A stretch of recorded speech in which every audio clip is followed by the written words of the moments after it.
Ogeessi fayyaa mindaadhaaf hin hojjetu. Paashiniidhaaf garuu hin hojjeta. Kaayyoodhaaf garuu hin hojjeta. Kanaaf waggaa hamma kanaa kaayyoodhaan hojjechaa ture. Mindaadhaaf qofa miti kan inni qabsaa'aa ture. Kan inni jirus jechuu barbaade. Ogummaan fayyaa biyyoota biraa yoo ilaaltan ogummaa hunda caalu ogummaa raayyaa ittisa biyyaatti aanee kabajamu kaffalamu akkasumas fudhatama qabu ta'a. Biyya keenyatti yeroo deebitan garuu qajeelfaman sila siin jedharraa kan ka'e siistemii ministeera fayyaa jiru keessa jiru irraa kan ka'e riifoormii achirratti gaggeeffamu hanqina qabaatu irraa kan ka'e ogeessi fayyaa saayikooloojikaalii, ikoonoomikaalii, sooshalii miidhamaatii jira. Akka yaadamu miti. Kabajni irraa molqamee jira. Kuni ergaama nama hundaaf ta'udha. Haadha mana keessaniif ogummaa keessaniif jettanii hin dhabiinaa jechuun barbaada. Yeroo gahaa kennaa fi yeroo itti boqottan gahaa fudhadhaa. Waan tokko sitti hima. Namoonni qarshii qaban yeroo guddachaa deeman namoonni qarshii dhaban immoo hiyyoomaa deemu. Hospitaala keessatti wanti ta'aa jiru sana. Namoonni qarshii qaban hammuma guddachaa deeman namoonni achi keessatti qarshii qabne garuu hammuma sana xiqqaachaa deemu. Gadi xiqqaachaa deemu jechuudha. Kanaaf hin hojjetiinii miti haa hojjetanii garuu maqaa isaaniitiin hin waamamnu. Baankiin dhiigaa qarshii hin barbaadu foorzaatti maater birrii hin barbaadu. Dhiiga arjoomuu danda'u qaba namni sun. Maaliif gaafa dargaggeessi ganda deemu qarshii amma gaafatan maaf dhiiga hin gaafanne? Pareed. Jijjiiramuu danda'u qaba. Qarshiin dhiigaaf jedhamee funaanamu, qarshiin inshuraansii fayyaaf jedhamee seektara fayyaa akka seektara fayyaatti funaanamu waan biraaf oolaa jira jechuudha.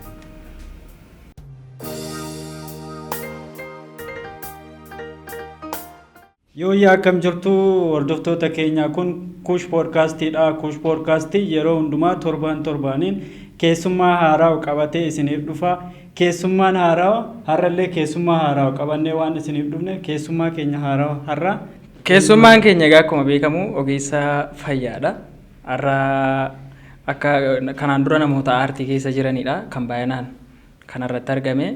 Har'a egaa qaama kan biraadha kan gidduu keenya jiru ogeessa fayyaadha. Ogeessa fayyaa biratti namni hojii tokko hin qabu Itoophiyaa keessatti egaa akkuma isin beektanii jireenya isaa gaggeeffachuu fi kan biraallee hojii qabaachuu danda'a. Tokko tokkoon kan waliin ilaallu ta'a. Haga dhuma sagantaa keenyaatti waliin turan afeerraa keenya. Mee amma maqaa isaatirraa kaana eenyu eessarraa akka dhufe garuma isaatti deemnaa jechaadha. Eenyu jedhama? Hayyee tolee galatoomaa maqaan koo Yoonaas Namee jedhama. Kan inni hojjedhu hospitaala Adaamaarraa. Ogummaan kiyya dura narsii ture. Amma garuu Masters of Public Health gara ta'utti ceeneerra. Deemsumaan immoo wal baraa deemna. Keessuma jirta jechaadha ogummaa. Hayyee. Ogummaa fayyaa keessa jirta jechaadha. Keessaayyuu hin baane. Hayyee ogummaa sana keessatti argama. Eessatti dhalatte? Okay, kan hin dhaladhe Wallaggaa Horroo Guduruu Wallaggaa bakka jedhamutti Oromiyaa keessa dhaladhe jechuudha. Maqaan maanyuu si moggaasise? Maqaan maa kana akka carraa ta'e maqaan kiyya kan biraa tureyyuu garuu gaafan guddadhe mana barumsaa seenuu wangeelumarraa laallee baafannee ofumaa ofitti moggaasne maqaa kana. Yoonaas jedhame. Abbaa kee moo haadha keetu moggaase? Maqaa kana normaalii abbaan kiyyas maqaa biraa jaallata. Haati kiyyas maqaa biraa kan ittiin namaamtu jaallatti. Ani garuu obboleessa kiyya tokko faana teenyeetu maqaa Yoonaas jedhu sana wangeelarraa barbaannee obboleessa kiyya natti baase. Erga guddattee booddee Hayyee. Isaan waamamtaa? Amma isaanii waamamaa jira. Mana barnootaatti illee iddoo hojiitti illee Yoonaas jedhamee waamamaatiin jira. Ijoollee waaqaati jechuudha. Ijoollee waaqaati. Lakki ijoollummaatti maqaan kiyya kan biraa tureyyuu haati kiyya lubbuu jettee na waamti. Abbaan kiyya immoo barsiisaa jedhee na waama. Maaliif abbaan kiyya akka inni barsiisaa ta'uu barbaada ture baay'ee hawwa ture. Ijoollee xixiqqoo daa'ima walitti qabee waan hin barsiisaa tureef barsiisaa jedhamee osoo waamamee jedhamee kutaa 8tti barsiisaa jedhee jijjiiramee ture. Abbaan kiyya maqaa barsiisaa jedhuun na waama. Cheertii keessatti guddatte natti fakkaata. Hayyee. Maqaa maatiin kan keessi hin moggaase hin mormite jechuudha. Sitti hin tolle moo maaliif? Okay. maqaan maatiin namatti moggaasu sababa guddaa qaba nan kabaja maqaa sanaan waamamaan turesi garummoo gaafan guddachaa deemu wangeela gaafan dhagaa deemu macaafa qulqulluurraatii seenaan Yoonaas baay'ee waan na hawwateef waan sana jijjiiruu barbaadeetunuma jijjiiree jechuu barbaade. Yoonaasi kan dhalatee Wallaggatti baadiyyaa irratti kan dhalate natti fakkaata. Jireenya baadiyyaa akkam? Jireenya baadiyyaa xiqqoo nu taphachiisi. Akkamitti dabarsite? Maatii keetii fi mucaa akkamii turte? Jireenya baadiyyaa maal fakkaata? Namni jireenya baadiyyaa hawwee utuu hin jiraatin hafu jira moo fakkeenyaaf? Isa kanaafi akkamitti dabarsite baadiyyaatti? Maatii keetii fi baadiyyaa yeroon ture kan sin dhibu akkuma nama baadiyyaatti dhalateetti guddadhee garuu baadiyyaan sun xiqqoo magaala xiqqoo waan turtee fi akka si'oomina tokko nu keessa tureyyuu sanaaf aga kutaa torba ga'utti cirumaa maatiin akkanatti mettis anis akka yaadadhutti baay'ee maatiif rakkisaa nama tureen ture baay'ee rakkisaan ture mana barumsaallee dirqamaan qabanii akkana geessaa turan natti maa turanii anis immoo fiigicha baay'een danda'a ture abbaa kiyya baay'ee rakkisaa akkan turetti haasa'ama amma garuu kutaa torbaa haga sagalitti waan hin of bareef mana barumsaatti illee sadarkaa tokkoffaa hanga sadaffaa qabachuudhaan amma deemutti ta'ee jira seenaan sun seenaa baay'eedha garuu baadiyyaa keessatti akkuma nama tokkotti haadha kiyyaaf kan sin dhibu laga deemee qoraan funaanee beeka kuboota waan jedhamu funaanee beeka naan yaadadha uffata ishee miceefiin hin beeka haadha kiyya baay'ee waan jaalladhuuf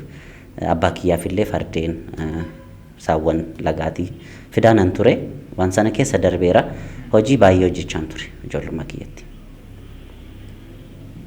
Baadiyyaatti amma kutaa meeqaatti baratte achi booda hoo? Okay. Kutaa tokko hanga 8 elementary achumatti Wallaggaa magaalaa Saqalaa jedhamtutti baradhe. High schoolis immoo jalqaba gaafuun ani kutaa 9 ga'u achumatti high schooliin baname achumatti baradhe. Garuu preparaatoraadhaaf qabxiin naa dhufee tureyyuu haala hin danda'amneen adda kuteen gara ogummaa fayyaa narsingii gara fiichee deemee jechuudha. Dippiloomaadhaan barachuuf hin deemee. San booda gara dippiloomaadhaan eebbifamee narsii dippiloomaadhaan erga eebbifamee booda waggaa 2 booda ammas digirii narsiidhaan baradhe. San booda digirii sana erguman xumuree bara 2010tti immoo waggaa 1 booda maastersii public healthidhaan xumuree amma immoo PhD fi apply gochaan jira. Ajaa'ib. Maal jennu akka tilatti himtetti waanuma kaleessa kaanii irra godha wayiitti fakkaate garuu rakkina baay'ee dabarsitee ta'uu danda'a. Jalqaba armeen kiyya barsiisaa kan ta'uu barbaade turte. Abbaan kiyya. Abbaan kee. Ati garuu filannoo kan kee waan hordofte natti fakkaata. Utuu waan abbaan kee siin jedhee sana dhageesse ta'ee akkamitti fakkaata? Normally abbaan kiyya nama beekaadha jedhee yaadani. Maaliif isaan dabarsanii akka yaadan amanaa galee jira. Sababiin isaa yoo akkuma beekamu yeroo sanatti namoonni yuunivarsiitii seenanii barsiisaa ta'an har'a iddoo gurguddaa jiru politikaalii ikonomikaalii iddoon isaanitti argamanis biyya alaa farra deemanii yookaan immoo Itoophiyaa keessatti bakkee gurguddaarra politikaalii accept ta'anii achi jiru garuu nuti immoo paashiniin keessa keenya jiru hin jira nama fayyisuu nama yaaluu nama gargaaruu irratti fokas goona. Sanaaf akkuma beektanii ogummaan fayyaa yeroo ammaa kana waan irratti argamu hin beektu filannoo kiyyaa miidhamee hin jira haa ta'uyyuutii garuu uummata koo waan ittiin gargaaruuf immoo yeroo hedduu natti tola. Ogummaa fayyaa filannoo keetiin seentee jiru. Yaa. Sii ta'e? Normaalii eeyyee taa'ee jira garuu yeroo ammaa kanatti haala ulfaataa keessatti argamna. Yeroo darbe hiriira ba'aa turtan. Yaa. Hiriira isaan si yaadachiise. Hiriirri kun maal seete? Akka kiyyatti parsantii 100 nan deeggara sodaas hin qabu ooma tokko miti. Maaliifi dhimmi sun dhimma jiruu fi jiraachuu dhiisuu irra waan ga'ee jiruuf malee ogeessi fayyaa kamiyyuu lafaa ka'ee iddoo kana hin geenye. Hiriira kana hojii dhaabuurra waan ga'ee miti. Garuu namni dhageettii gurra yeroo dhawwachaa deemutti guyyaa 30 erga kenneen booda lakkaawwachuudhaan hojii dhaabee jira. Garuu innis hojii dhaabuun sirrii akka ta'ettiin gorsaa jira osoo hin taane hojii yoo dhaabde malee immoo namni si dhaga'u namni gurra sitti kennu waan hin jirreef hojii dhaabee jira isas taasifna rakkoon hin jiru. Amma iddoo ati kan hojjettu magaalaarra. Garuu baadiyyaa nama iddoo aanaarra namooti jiran ogummaa fayyaadhaan kan wal qabatu yeroo hiriira ba'aa turan san dhukkubsattoota gara mana yaalaa deeman yaalu jechaa turan. Wanti suni paarshaalii dhugaadha, paarshaalii garuu sobadha. Maaliif ogeessi fayyaa waayiziidha yaada. Kanaaf emerjensii wanta ta'an wantoota ariifachiisaa ta'an kanneen akka emerjensii kutaa ICU kutaa deessisanii yaaluu warra sana hin cufne namoonni emerjensii yaalan hin jiru. Kanaaf wanti sun miidhaa hawaasarra geessise paarshaalii qabaachuu danda'a. Warroota cold case jennu yookaan immoo dhukkuboota yeroo namatti kennuu danda'an warra sanatu cufame malee guutumaa guututti hospitaalis ta'ee buufanni fayyaa hin cufamne. Kanaaf qabsoon sun garuu akka itti fufuu keessa kiyyaa nan amana. Har'allee gana? Hayyee. Kaayyoon keessa maal? Kan si dhibu waasti erga haasoo fiddee waan akkasitti himuu barbaada. Wanta tokko fakkeenya fudhadhee sitti mannis sammuu ni qabnaa miti hundi keenya. Sammuun keenya waan nu ajaju qofa hojjenna. Sammuun yeroo hunda waan nu ajaju qaamni keenya raawwata.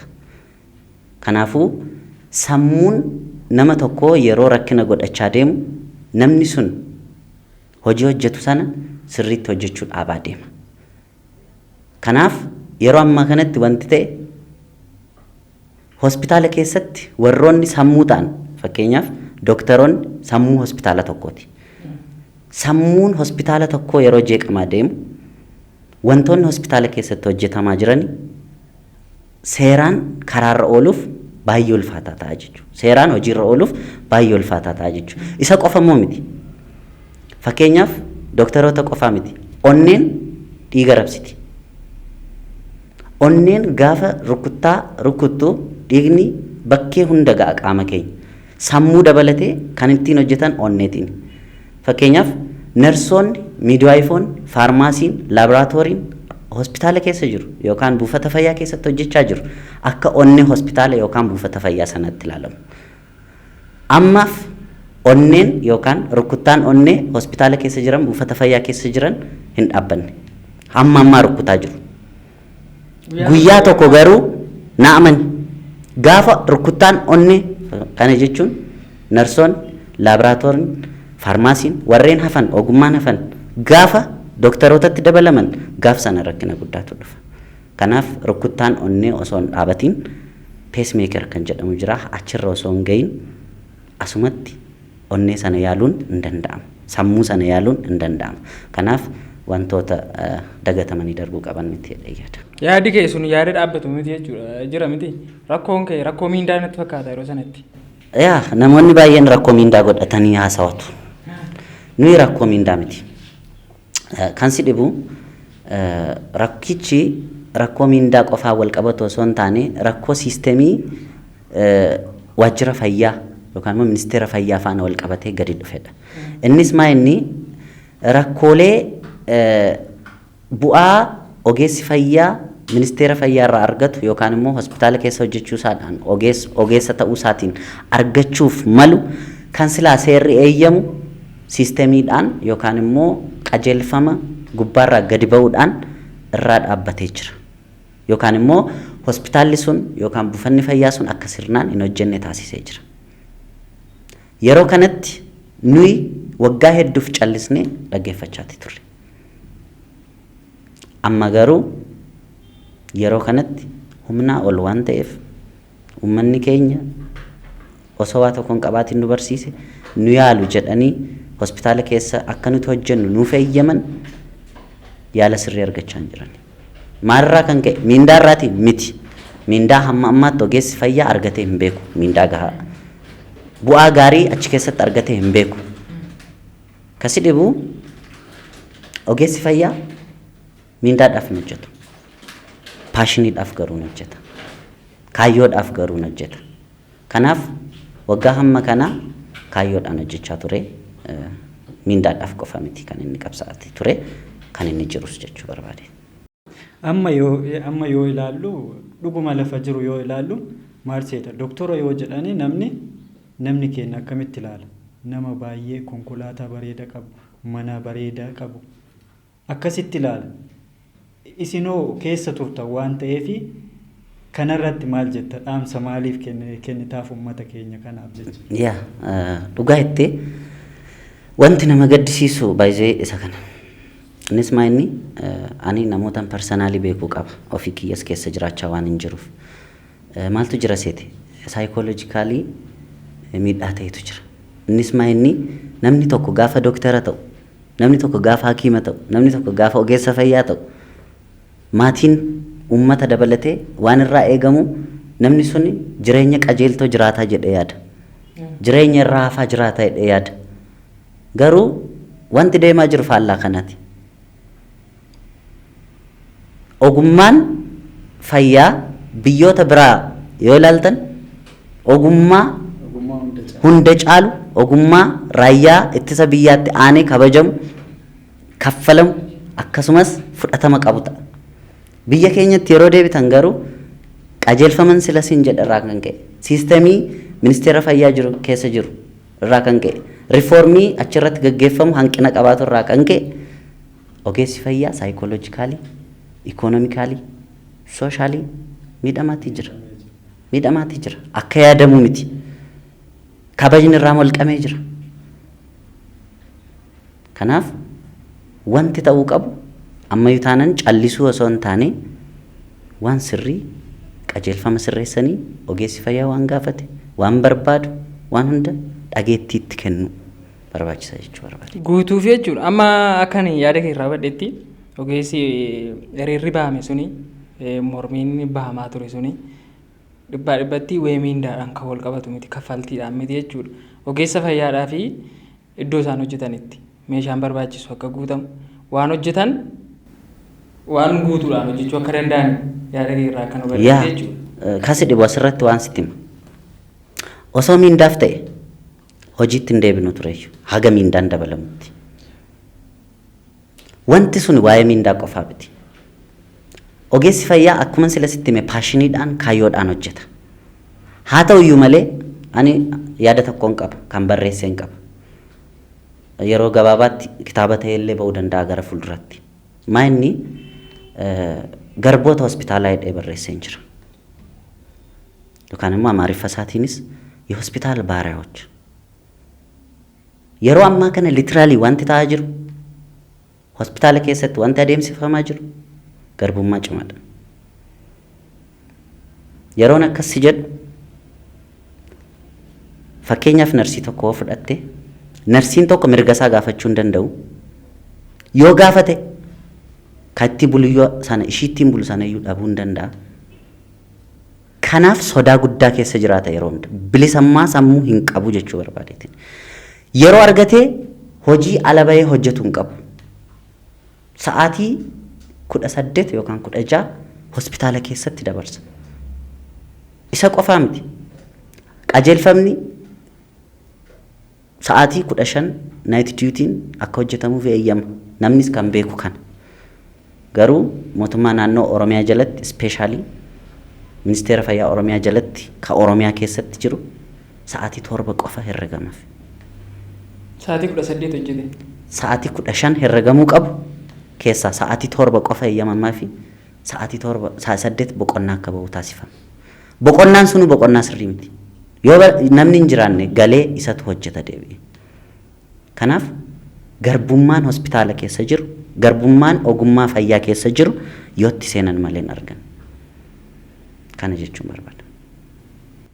Haasaa kanatu haasaa ho'aarra irra osoo addaan hin kutini amma fakkeenyaaf ijoolleen sadarkaa gadiirra jiran ati fakkeenyaaf abbaan koo akkam barsiisaa ta'uudhaaf na dhiibaa turedha. Ati garuu fedha keetiin ogeessa fayyaa taatee rakkina kana hunda argaa jirta. Ijoollee nama barnootarra jiran baay'ee isaanii ijoollummaadhaa kaatee yoo ilaalte maal ta'uu barbaadda ogeessa fayyaa ta'uu barbaada dookterii ta'uu barbaada. Ijoollee xiqqaadhaa haga nama guddaatti.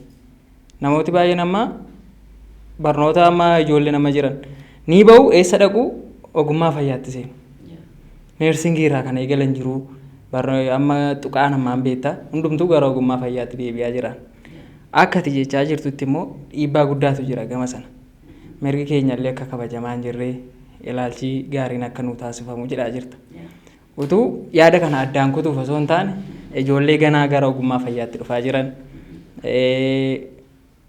amma immoo kan barataa jiran ganaa immoo kan itti dhufaniif ogummaa fayyaatti seenuun dura maal yaaduu qabu itti yaadda? Waan gaarii kaaste.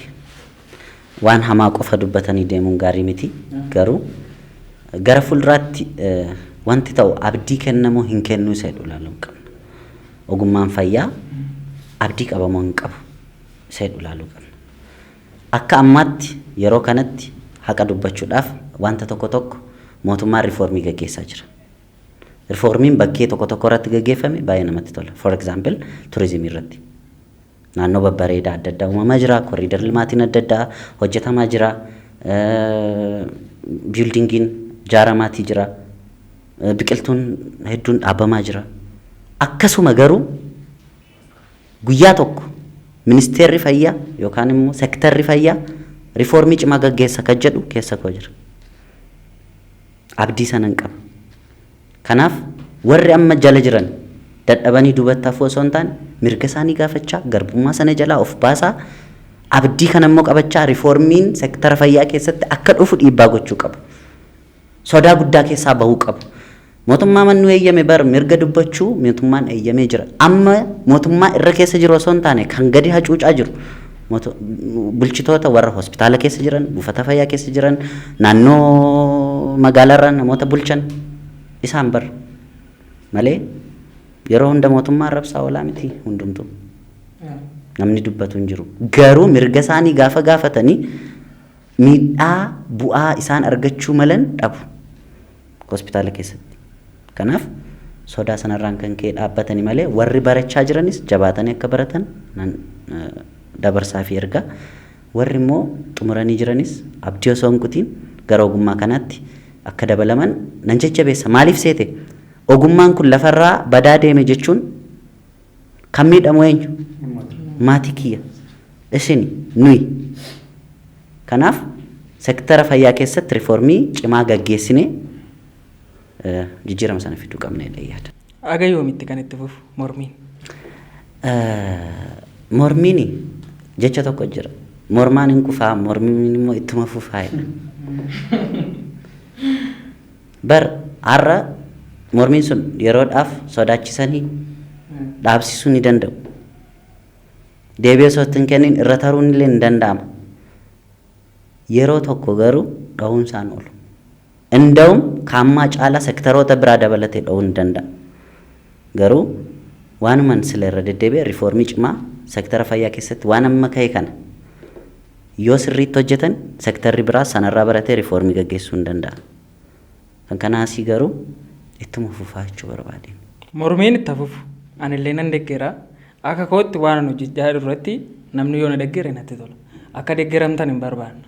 Garuu mormiin kun mormamee wanti gaafattan yoo isiniif ta'e kaayyoon ogeessa fayyaa gara fuulduraatti kan amma jirurraa maal yaadetu? Thank you. Gaaffiin ta'uu qabu isadha. Uummanni keenya yeroo ammaatti miidhamee jira. Nama gaddisiisa baay'ee. Waan inni miidhame istiraayikii kanaaf miti. Istiraayikii kana durallee miidhamaa ture. Sireen hin jiru. Meeshaan yaalaa gahaan hin jiru. Qorichi gahaan hin jiru. Ogeessi gahaa fi danda'a ta'e baay'een hin jiru. Kan madaalamee ba'e hin jiru. Kanaaf uummanni keenya miidhaansaa duras hin ture, istiraayikii kanas hin ture, itti fufas. Kun nama gaddisiisa. Kanaaf amma kaayyoon keenya kaayyoon akka ogeessa fayyaatti qabatame ka'e sana sirreessuudha. Baay'ee for that matter ministeera fayyaa Itoophiyaa qofa miti. Ministeera fayyaa addunyaa yookaan immoo ka World Health Organization illee gara fuulduraatti namoonni gurguddaan dubbisanii achi akka ga'u abdiin qaban. Seektarri fayyaa haga sanatti deemee akka sirraa'u. Asitti waan dhaabbatu qofaa miti. Sirraa'uutii qaba. Sirraa'uu danda'uu qaba. Ka sirreessu eenyu? Nuyi. Nama biraa miti. Garuu ergaa tokkoon qaba. Ogeessa fayyaadhaaf. Ogeessi fayyaa sirriitti dubbachuu qaba. Wanta barbaade dubbachuu qaba. Poolitikaa biraadhaaf yaada sana gurguruu hin qabu. Fakkeenyaaf yeroo hedduu argitanii jiraattan yaada sirrii tokko poolitikaan yookaan immoo namni poolitikaa keessa jiru tokko fudhateetu harkatti ajjeesa. Gaaffiin ogeessa fayyaa akkas ta'e bar harkatti du'e. Poolitikaa qabateeti harkatti du'e. Nuyi barbaannee hin kennine poolitikaadhaaf. Ofumaa fudhatanii gabaarra waan jiruuf. Kanaaf yeroo qabsoo gaggeessutti seeraan hojii isaa hojjechaa garuu immoo mirga isaa iddoo jirutti gaafachaa itti fufuu qaba sirraa'uu qaba jedhee. Amma garuu asirratti wanta tokko naa tuttee turte garuu rakkoon kan jiru biyyuma kana keessa qofa malee biyyoonni ollaa amma ogeessi fayyaa akka barbaadamu sanitti kaffaltiin isaa kaffalamee fi hojjechaa jira. Biyyoota ollaa akka Eertiraa, Somaalilaandii fudhachuu hin dandeenya, Jibuutis fudhachuu dandeenya. Garuu biyyoonni kunniin seera ogeessi fayyaa tokko guutuu qabu guuttatanii hojjechaa jiran. Itoophiyaa keessa qofa xiqqoo rakkinni kun kan uumamaa jiru. Maaliif jettee seektira fayyaa kanatu dadhabaadha moo maaliif jette? Egaa yaada kana normaalii lakkoofsota adda addaa riisarchoota adda addaa ilaaluutiin mirkaneessuu danda'uuti qabna. Garuu immoo haa ta'u malee wantoota sooshaal miidiyaa irratti gadhiifamanis argitee jiraachuu dandeessa. Kaffaltiidhaan Keeniyaan, Somaaliin warri amma maqaa waamte hundinuu ka Itoophiyaarra xiqqoo ol ka'aadha. Garuu immoo haala qabatamaa jiru yoo laalle garuu akka sektara fayyaatti yoo laalle garuu ka Itoophiyaa waliin badaa haga kana wal madaalanii miti. Fakkeenyaaf du'aatii haadholee hir'isuu irratti ta'uu danda'a, du'aatii daa'immanii hir'isuu irratti ta'uu danda'a, kittibaata irratti waan talaallii waan akkas akkasii irratti yoo laalte Itoophiyaan isaanii ol wanti hojjettee jiraachuu hin danda'a. Garuu karaa hojjettoota kunuunsuutiin yookaan immoo kabaja hojjettootaatiin garuu xiqqoo duubatti hafnee jirra. Wanti sun immoo waan sirraa'uu qabu malee wanti callifamee darbuu qabu mitidha amma kan ka'uu qabu. Inji Itoophiyaan waanuma hundaan waan kufte yookaan immoo sektara fayyaadhaan waan duubatti haftee miti. Akkastiin osoo ilaalamuu baates baay'ee natti tola. Waa tokko amma ogeessota fayyaa seenaa nama tokkoo fudhannu fakkeenyaaf. Fakkeenyaaf boona irratti xiyyeeffannu fiilmii hojjennu. Sii galeera miti ogeessa fayyaadha. Ijoollummaa keetti waan hawwite raawwachaa jirta. Yoonaas irra erga gaafa ogummaa fayyaatti seenee kaase. Utuu seenaan kee fiilmii ta'e rakkinoota akkamii dabarsitaa? Rakkoo maatii haa ta'u, fuutee haadha manaa qabdaa haa ta'u, haadha manaa kee walitti si buusuu danda'a. Yeroo dhabuudhaan kan wal qabatu. Seenaa makkee fakkeenya fudhadhuuti ogummaa fayyaa keessatti wantoota akkas akkasii na mudachuu danda'a waan jettu yookiin rakkinoota sitti dhufan karaa yeroo isaatti dabarsuudhaan. Waaw. Eshi. Yaa'u takka waan akkasii kaasuunis baay'ee gaariidha. Baay'ee gara ogummaa fayyaatti gaafa galtu enjoy gochuuf galta sitti fakkaata. Garuu rakkina hedduutu maatii keessatti si qunnama. Jalqaba yeruma ogummaa fayyaatti seenuuf waggaa tokkoffaa seentu chaalenjiin jalqabu achumarraati. For example, namni tokko medisinii yookaan immoo fayyaadhaan dooktarii jalqabaa barachuuf yeroo gibbii seenu waa'ee jaalallee qabachuu hin yaadu, waa'ee hiriyyaa dhiiraa hin yaadu, waa'ee maatii isaa hin yaadu, waa'ee sooshaal laayifii hin beeku. Sanuu qaldiin tokko jira. Baaca tokkoon sitti shii amataan nooram shanti beetiin ni jedhama. Barataa medisinii tokko biratti. Kana jechuun waggaa kuma tokko hin jiraannu mana fincaanii deemnee fayyadamnedha. Kanaaf yeroo hin qabu jechuu barbaade. Na chaalenjiin gurguddaa fakkeenyaaf si qunnamu tokko haadha manaa faana yeroo baay'ee walitti bu'uun hin jiraata. Barataan medisinii xiqqoo jaalallee qabachuu irratti nafa sirriitti. Tan kabakabu yookaan immoo kunuunsuu irratti isaafa waan baay'ee isaafa maaliif barumsi suniyyuu waan sana hin eeyyamu waan ta'eef jechuu barbaadeen. Yaa ati immoo wanta si qunna yoo jiraate rakkaasuu dandeessa. Mooraa yuunivarsiitiitti waan tan argee barattoota dipaartimentii maaliifan kaasitti fakkaate? Waan ta'een argee mooraa yuunivarsiitii keessatti barattooti fayyaa baratan hidhamanii deemu yeroo baay'ee shamara tokko dhiira tokko. Bakka itti isaan agartu qofaa isaanii nyaatu. Dubartiin tokko dirqama cina isaa jirti. Yeroo baay'ee akkasitti keessumaa immoo ijoollee medisinii baratan. Dubartii wajjin adeemu yeroo baay'ee laayibireerii kan seenan dubara faana, kan ba'an dubara faana, kan nyaata nyaatan dubara faana. Yeroo baay'ee waan akkasiin argaa. Yaa egaa barataa dhiiraa cimaa tokko duuba dubartiin jirti isa fudhannee dabarra. Dubartii akkam babbareeddu isaantu qabee deema mooraa yuunivarsiitii keessatti yeroo baay'ee.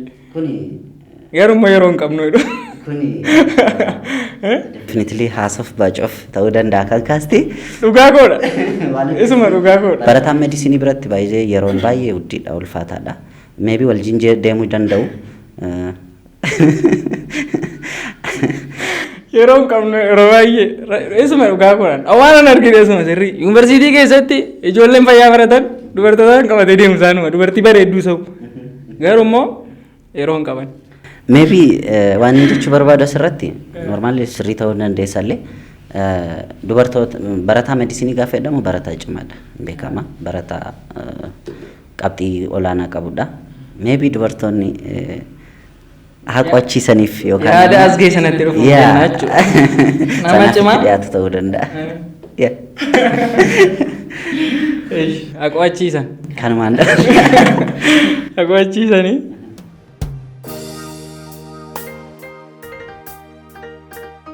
Amma yeroo hundumaayyuu kan beekamu jechaadha.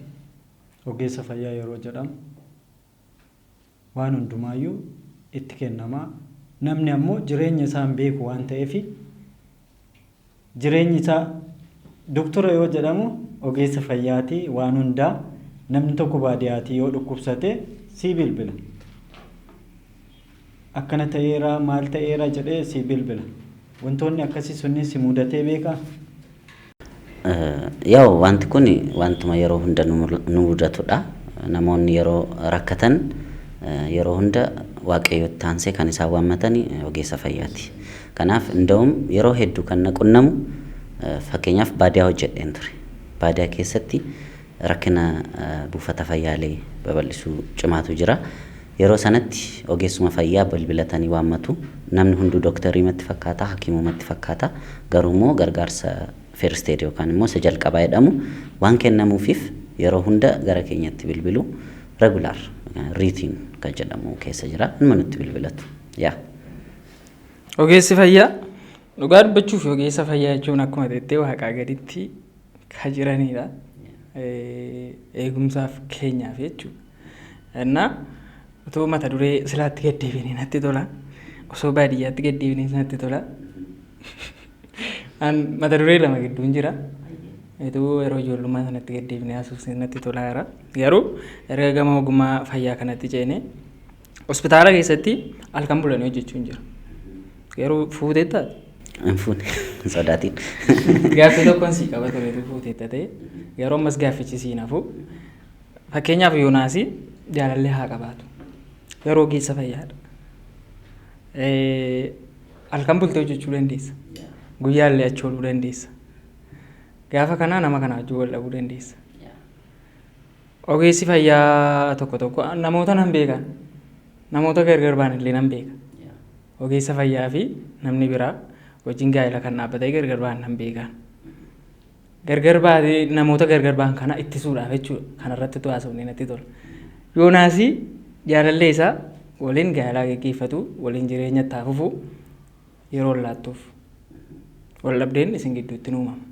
Wal dhabdee kana akkamitti dhabamsiisuu dandeessa? Akka ogeessa fayyaa tokkotti. Rakkoo ogeessa fayyaa baay'eedha. Mana isaanii keessa nagaan hin jiru yeroo baay'ee wal dhabuun sababa yeroodhaan wal qabatu jechuudha. Akkamitti yeroo kee hoogganuu dandeessa? Ishee faana. Ishee akkamitti hubachiisuu dandeessa? Hayyee rakkinni ammatti waamte rakkinuma seektara fayyaa hunda keessa jiraachuu danda'u maludha. Garuu rakkina guddaadha inni waan haasofnu miti maaliif buufata fayyaa yookaan immoo hospitaala tokko yeroo bulutti jaalala keessatti dhiibbaan inni qabu xiqqaan jiraachuu danda'a. Ni malas immoo maaliif namni tokko haadha manaasaaf waa lama osoo kenne gaariidha. Garuu lamaan isaa erga takkaa kennuu hin danda'u. Qarshii yookaan immoo yeroo lamaan isaa osoo kenneefi gaarii ture. Garuu immoo dabareedhumaan waan barbaachisu kennaafi jiraataa jechuudha. Haala sanaan furuu ni danda'a. Yeroo hin qabnetti qarshii kennaafi yeroo qarshii hin qabnetti immoo yeroo kennaafi haala sanaan irra darbuu hin danda'a. Inni lammaffaan garuu gaafa night duty bultu namni baay'een kan inni yaadu waanuma haadha manaa keeffaan waliin argine yookaan immoo yeroon kenneef itti fakkaachuu danda'a. Garuu akkas miti.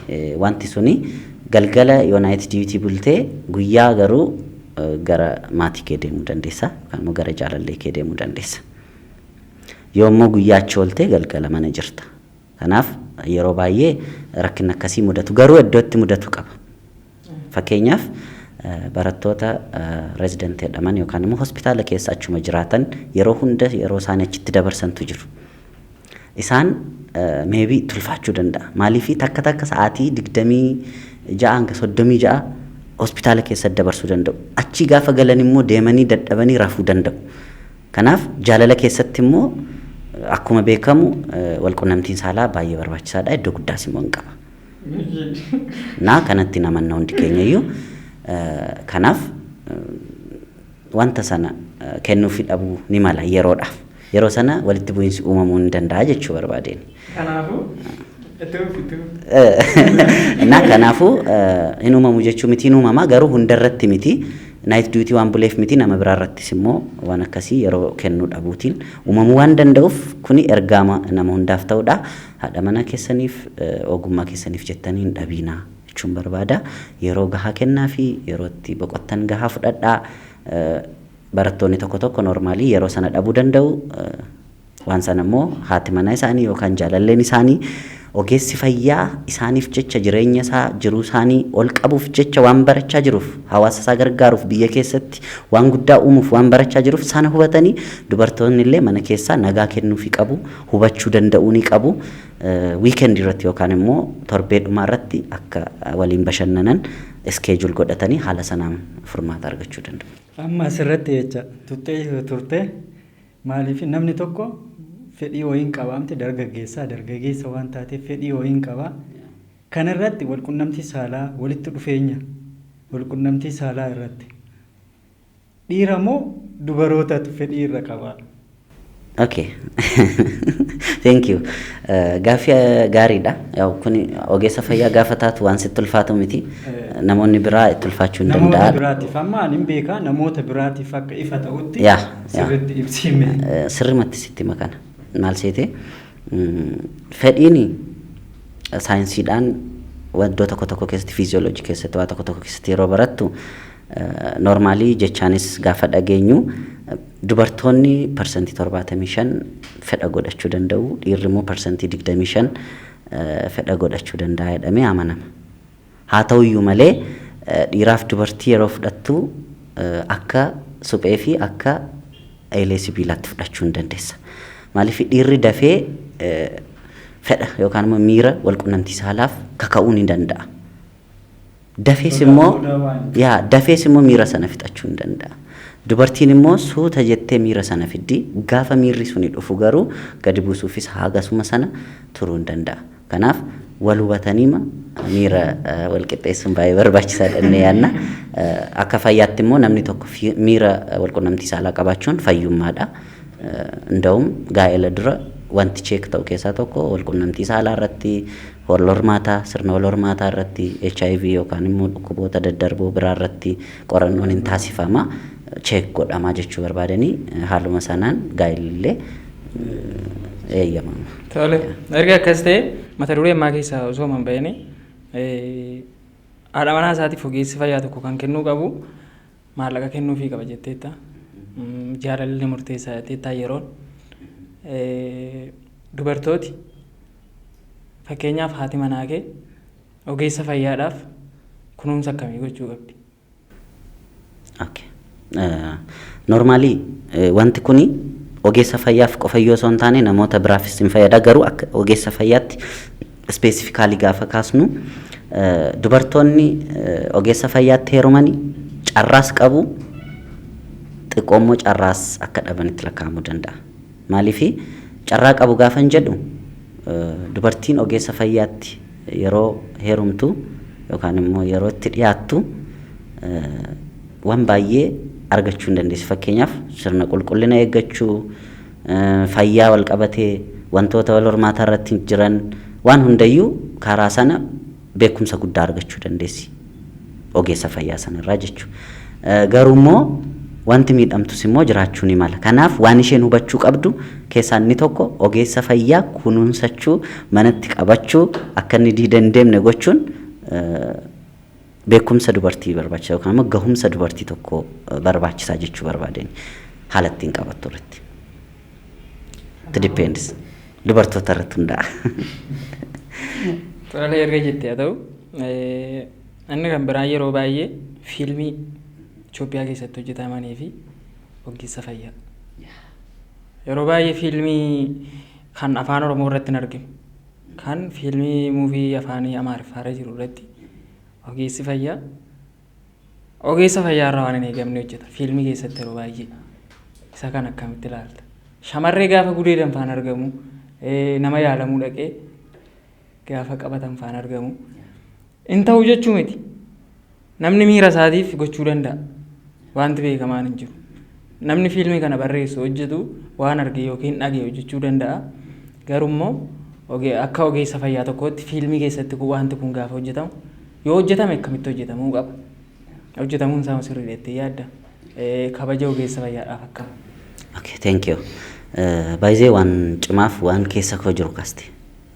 Yeroo hedduu waaqa irratti dubbachuuf carraa dhabeen ture har'a garuu carraa kan argachuuf baay'ee gammadeera. Yeroo hedduu nan laala. Muuvii yookaan immoo diraamaa fiilmiis haa ta'u Itoophiyaa keessatti hojjetaman ogeessota fayyaa irratti waan isaan hojjetan tootaalii wanta sirrii hin taanedha. Maaliifin kana jechaa jira? Tokkoffaa nama waa'ee fayyaa sirriitti beekumsa qabu irraa muuxannoo fudhatanii yookaan gaaffii gaafatanii miti kan isaan hojjetan. Idduma ta'e tokkotti walitti qabamanii miiruma ogeessi fayyaa akkas ta'uu danda'a jedhurraa kaanii yeroo baay'ee muuvii yeroo isaan hojjetan nan arga. Ani waa tokkotti nan amana. Namni kamiyyuu ogummaa nama biraa kabajuu qaba.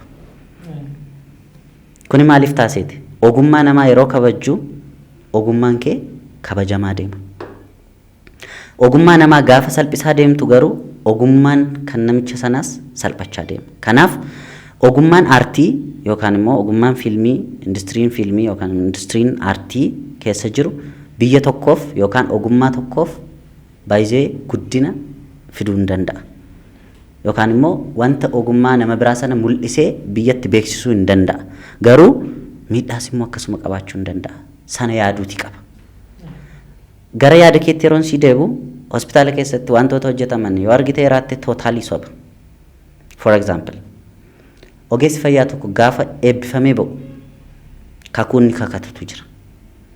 Harka ol qabee dungoo ibsee kakuu inni kakatetu jira. Namarra beekee miidhaa hin geessisu ka jedhutu jira.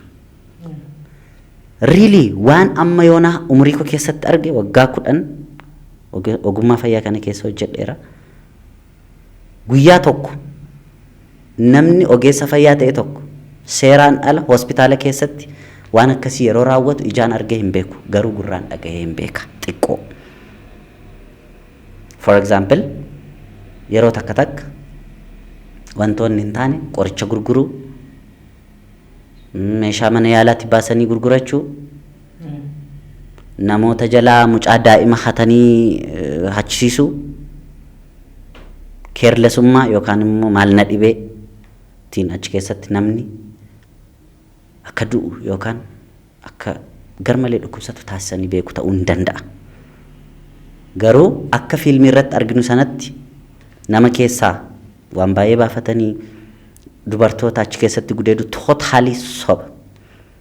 Even seetaappiin hospitaala keessa jiru dubartii achi keessatti gudeeduuf yaaduu dhiisiiti miirri kee ol siif hin jedhu. For example, dubartiin tokko gaafa dahuu dhuftu unkaan wal qunnamtii saalaaf kaka'uu dhiisiiti jireenya kee torbee tokkoof si jibbisiisuu danda'a. Nyaata ati nyaattu si jibbisiisuu hin danda'a. Kana jechuun koo tuffachuudhaaf miti wanta argamu. Ogeessi fayyaa wanta sana waan inni tuqu sana maatiin dubartii sana ol seenanii funyaan qabatanii ba'u. Ogeessi fayyaa garuu achi keessatti osoo kana tajaajilu miirri wal qunnamtii saalaatti dhufa jechuun soba adii sangaan dhalee kan jedhu ta'a. Kanaaf namoonni tokko namoonni seerarra darbanii waan tokko godhanii hin dhibu jechuu miti. For that matter buufataalee fayyaa yookaan immoo hospitaalota tokko keessa kaameraan hin jira. Maybe wanti xixiqqoon uumamuu hin danda'a. Garuu waan ati sila jette dubartoota gudeeduu wantoota tokko nama keessaa fudhachuu wanti odeeffamu hin jiru. Soba. Suni daba ogeessa fayyaa irratti hojjetame, seektara fayyaa irratti hojjetame yaada. Warri fiilmii yookaan immoo industirii aartii keessa jiranis waan sana osoo akeekkachiifamanii baay'ee natti tola. Walumaan taanee ogummaa keenya hundi keenya yoo guddisne natti tola. Yeroo baay'ee barsiisaa fi ogeessa fayyaa irratti fiilmii waan isaan ilaallanneedha. Waan sana ogeessa fayyaa sun gaafa fiilmiin sun hojjetamu daba raawwateera, daba isaa sanarraan baratu. Namni inni fiilmii ta'e hojjete suni ogeessi fayyaa suni nam fakkii booddeetta fotee darba waan namaa hojjeteera dogongora isaan fudhatu. Akkasitti maqaan keessan badaa jira. Kan si dhibu achirratti namootni fiilmii sana keessatti illee taatuu ta'anii hojjetanii yookaan taatota ta'anii hojjetanii biyaansi nama ogeessa fayyaa ta'e miti. Nama konseptii ogummaa fayyaa illee qabu miti. Kanaaf gara fuulduraatti yoo nu dhagahan warroonni muuvii hojjetan yookaan immoo fiilmii industirii fiilmii keessa jiran yeroo buufata fayyaa yookaan waa'ee seektara fayyaa irratti hojjechuuf yaadan namoota beekumsaaf ogummaa gahaa ta'e qaban keessatti hirmaachisuudhaan yoo hojjetan fiilmiin isaanis baay'ee guddachaa deema, yaadni isaanis baay'ee gabbachaa deema jedheen yaada. Sirriidha yaada bareeda kanuma irratti amma namni maatii kan kee keessaa namni tokko otoo dhukkubsatee mana yaalaa osoo dhufe ati akka yaaltuuf siif hin eeyyamamu. Maaliif? Okay.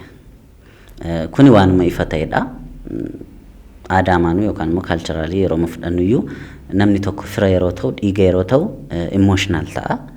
Emotional gaafa ta'u immoo of wallaaluu danda'a, gaggabuu hin danda'a. Kanaaf osoo yaalaa jiru taateen suni irratti uumamuu hin danda'a yookaan immoo maatiin sun jalaa du'uu illee hin danda'a. Yeroo sana gidduutti na'ee ofirrattis waan hin taane ta'uu danda'a. Namuu sanas immoo yaaluuf hin eeyyamamuufi.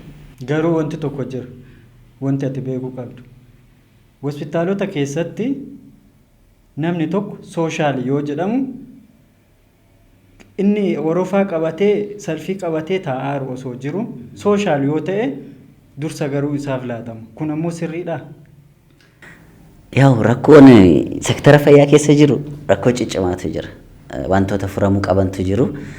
Fakkeenyaaf waan natti kaastee kun amma yeroo hedduu hospitaaluma as Adaamaa yeroo fudhattu hospitaala baay'ee biizii ta'edha. Baay'ee ulfaataa seenuuf ta'e hospitaala Adaamaa keessattidha dhukkubsattoonni. Fakkeenyaan si fudhachaa jira. Yeroo kana wantoonni tokko uumamuu danda'u. For example waan ammatti jette maqaan isaa sooshaal. Yookaan immoo nama walitti dhiyeenyaan maatiidhaan firaan walgalchuun kun inuma jira. Garuu wanti suni seerarra hin jiru dhorkaadhas adamaleedhas. Wanti sun garuu namoonni wal beekuudhaan firummaadhaan walitti siquudhaan anteedhaan galchachuu hin danda'u. Sana dhorkuun baay'ee dadhabsiisaadha. Garuu xiqqeessuun hin danda'ama. Anna suni adamaleedha. Otoo hafee baay'ee namatti tola jechuu barbaada. Gaaffiin qaba. Ogeessota fayyaadhaa fi namoota hospitaala gurguddaa keessa hojjetan yeroo baay'ee faarmaasii bakka irraa qabu. Ogeessi fayyaa galii hin qabu jedhama. Yeroo baay'ee jechuudha galii hin qabu jedhama. Garuu faarmaasii iddoo 2-3 qabu. Namooti maqaa isaanii hin kakaasu. Waan akkasii akkamitti hojjetamuu danda'a yaaddaati? Waan sun waan namoota hedduu mooraalii yookaan immoo kaka'umsa dhabsiisu keessaa tokko wantoota taateewwan kanadha. Fakkeenyaaf namoonni ogummaa fayyaa baratanii daldalatti seenan jiru. Namoota qubaan lakkaa'aman. Sanuu dura qarshii qabaatanii osoo hin taane ogummaa sanatti fayyadamuudhaan kan horatan karaa seeraanas haa ta'u seeraan alas haa ta'u Hataniis haa ta'u warri hatanis hin jiru warri immoo hojjetanis hin jiru warri firri gargaaris hin jira warri mootummaan gargaaris hin jira. Akka ta'ettu haa fidanii garuu namoota qubaan lakkaa'amanidha. Isaan namoota jalaati rakkachaa jiran namoota jalaa waan nyaatan dhabanii iyyaa jiran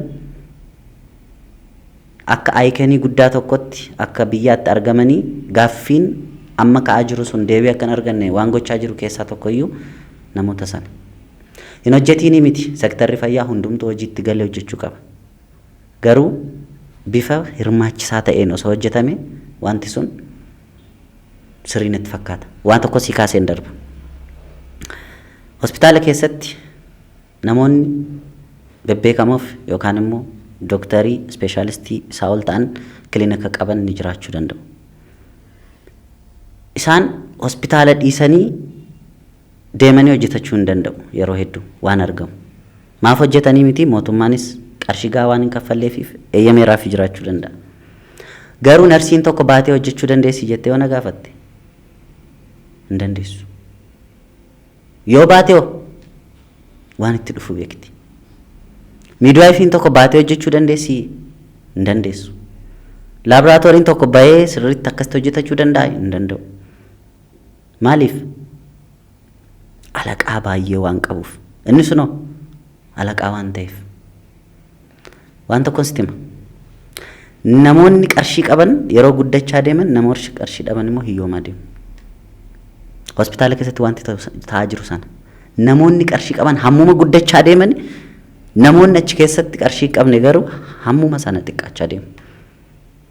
Gadi xiqqaachaa deemu jechuudha. Kanaaf hin hojjetiin miti haa hojjetanii garuu maqaa isaaniitiin hin waamamnu. Ogeessi fayyaa jala jiru mindaa isaadhaan naayit diiutii isaadhaan tajaajilaera baay'ina ilaaluu qabna maayinooritii ilaaluu hin qabnu isaan xiqqoodha.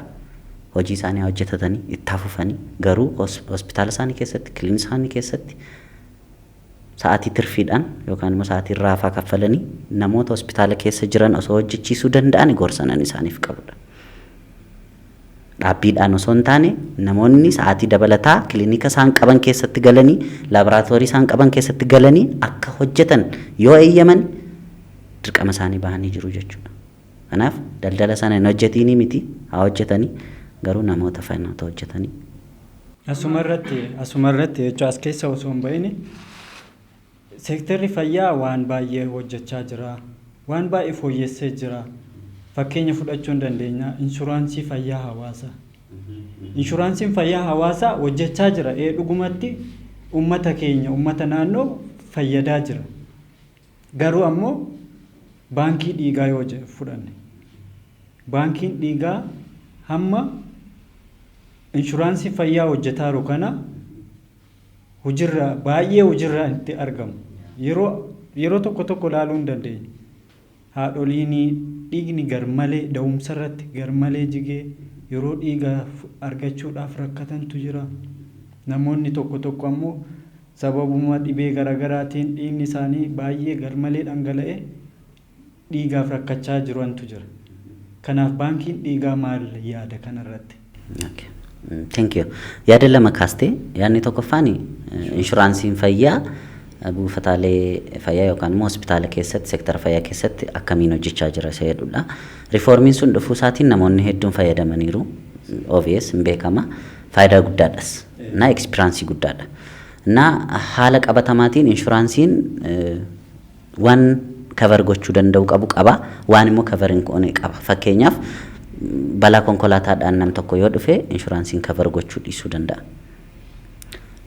Balaa sa'a 42 fi 300 fooyyee kafaleetiin namni tokko tola yaalamuu hin danda'a jira. Balaa konkolaataatiin. Inshuraansii osoo hin taane waa biraa hin jira kan kaffaltiin isaaf ta'u qofaatti mootummaan balaa tasaaf kaa'ee hin jira. Sanaaf inshuraansiin kavar hin godhu. Namoonni hedduun garuu waanuma hunda inshuraansii waan itti yaalaman itti fakkaachuu danda'a. Kanaaf isa akka beekaniif itti himaa jira. Garuu inshuraansiin seeraan hojiirra oolaa jira jettee yoo na gaafatte ammayyuu seeraan hojiirra oolaa hin jiru. Namoonni baay'ee rakkachaa jiru. Fakkeenyaaf inshuraansiin uummattoota yookaan immoo hawaasa qarshii hin qabne hiyyeessa jedhamanii waamamaniif kennamee akka isaan ittiin yaalaniif kan inni guramu. Haala qabatamaa amma jiruun yoo ilaalte garuu namoonni qarshii qaban osoo nafiin inshuraansii baafatanii yaalamaa jiru. Namoonni hiyyeessa ta'ani garuu inshuraansii fayyaa sana yoo qabaatan iyyuu qoricha sana bitachuu hin danda'an hin jiru jedhamu yeroo hedduu. Kana irratti jechuudha inshuraansiin fayyaa haasaa keeddaan kutuu qophiifama. Dirqamaa waan banamaa jiru natti fakkaata. Yaa naannoo gandaarratti manarra deemanii dirqamaan ana akka kootti waan na mudate kireeffadheen galaa hin dhufan gibbii nu jiraannu baarri rukutanii hin seenanii inshuraansii fayyaa galmooftaniitu kaffaltaniitu. Naan namichi gibbii seenu suni gaditti gadi ba'ee hin barbaadu jechuu barbaadeen dirqama itti gaafatamtaadhaan dirqama galmaa'u qabdaadhaan aaraa jechuudha. Aaraa fuulli isaa jijjiiramee birrii meeqa laata kaffala? Yaa wanti sun maalirraa dhufee seete? Haasa kee irratti maalirraa dhufee seete? Inshuraansiin fayyaa tootaalii fedha kee irratti hundaa'eetti banachuu qabda. Innis hawaasaan nan tajaajilaa jetteeti. Garuu yeroo baay'ee ministeerri qofaa isaatti uumame I think inshuraansiif hin jiraata. Jechuun yookaan immoo sektarri inshuraansii maaneej godhu hin jiraata. Inni immoo mootummaa jala jira. Yeroo hedduu odiitii ta'ee badaa amma kanatti hin beekamu. For example, birrii hammamtu uummatarraa funaaname inshuraansii fayyaadhaaf jedhame hin beekamu. Kanaaf hojii biraa akka duubaan hojjechaa jirutti natti mul'achaa jira. Yeroo sana mootummaan maal godha gara dirqamaatti deema. Maaliif qarshii sana namootarraa funaanuudhaan? Suni tokkoffaa kanarraa dhufe. Lammaffaa immoo namoonni hubannoo inshuraansii fayyaa hin qabnetu jiru. Maal seete? Inshuraansii fayyaa jechuun dirqama atitti yaalamuuf miti kanatti baafattu. Uummata hiyyeessa ta'e sanaaf yoo walitti buuse har'a qarshii 600 yookaan immoo 1000 yoon bitadhe ani dhukkubsachuu dhiisuu danda'a yookaan immoo kan gilliirra yookaan kan dhuunfaa tokkorra deemee yaalamuu danda'a jettee yaaddeetu namoota hiyyeessa ta'aniif yaaddee bitta. Waan sun gaarii. Hubannoo sana namaaf kennuurra namoonni gandarra jiran namoonni magaalarra jiran maal gochuutti kaan birrii sana waan itti fayyadamaniif jedhee yaada kiyya. Waan itti fayyadamaniif waan biraaf waan oolchaniif dirqama namoonni akka baafatan taasisu. Garuu immoo hospitaala keessatti gaafa seentu qorichi gahaa akka ittiin argatan hin taasifamu. Yaala gahaa akka ittiin argatan hin taasifamu. Gandarratti illee yoo haaromsitan malee hin yaalamtan jedhanii gaafa rakkisan gaafa haaromsan garuu rakkisanii haaromsu. Maaliif? Uummata isa kaan dirqamaan baasisu isa kaan immoo gaafa inni deemee haaromsachiisuu barbaadu rakkisu. Sanaaf oolmaa biraaf oolchuu jechuudha.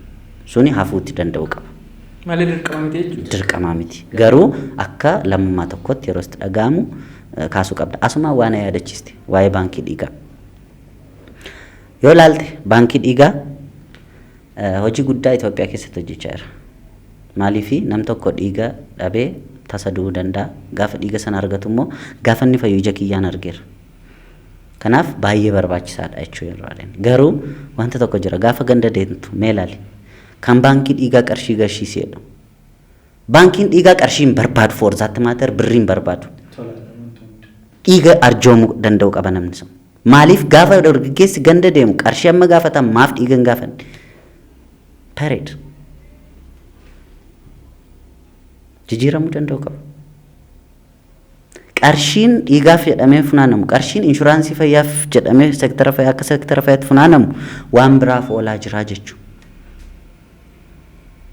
Kun yakka. Kanaaf ammaa qabee yoo gandis magaallis yoo dhagaa ta'e nam tokko yeroo waraqaa eenyummaa baafachuuf ganda deemu baankii dhiigaaf jedhee haga qarshii galchu yoo dhiiga arjoome baay'ee natti tola. Ergaa kana isaaniif dabarsuun barbaada.